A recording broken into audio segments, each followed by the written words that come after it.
মন ভরানো এ দৃশ্য কিশোরগঞ্জের বিস্তীর্ণ এলাকা জুড়ে মাঠের পর মাঠ। এখন সরষে ফুলের হলুদের সমারোহ। জেলায় এবার 750 হেক্টর জমিতে সরিষা আবাদ হয়েছে। আমন ধান ঘরে তোলা ও বোরো লাগানোর মাঝে এই রবি শস্যের ভালো ফলনে খুশি চাষিরা। পোকামাকড় উৎপাতটা এবার কম, আশা করি ভালো হবে।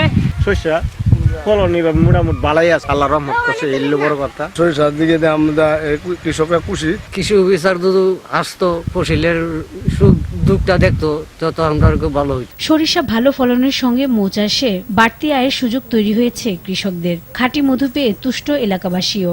মৌমাছির বাইক শুনে আসতে আমরা এইটা বসতে দিতাম না, এখন দিয়ে আমাদের এই ফলনের দিকটা খুব উপকার। সরিষার সঙ্গে মধু চাষের পরাগায়নের সুযোগ বাড়ায় এবার ফলনের লক্ষ্যমাত্রা ছাড়িয়ে যাওয়ার আশা স্থানীয় কৃষি বিভাগের। বর্তমানে ফসলের যে অবস্থা, তাতে মনে হচ্ছে যে আমাদের যে ফলন সেটাও গত বছরের তুলনায় অনেক ভালো হবে।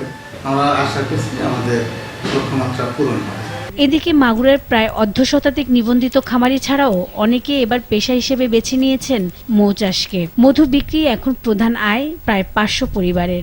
আমার চাষের দেখা দেখি এলাকার অনেক বেকার যুবক তারা চাষে আগ্রহী হয়েছে। সরকারি কোনো সাহায্য সহযোগিতা পাতাম তাহলে আমরা আরো উৎসাহিত হতাম।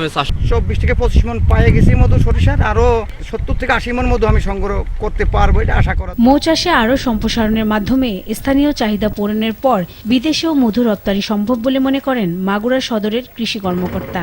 এই জন্য চাষিদের প্রশিক্ষণের পাশাপাশি সহজ শর্তে সুদবিহীন ঋণ দেওয়ার পরামর্শ তার।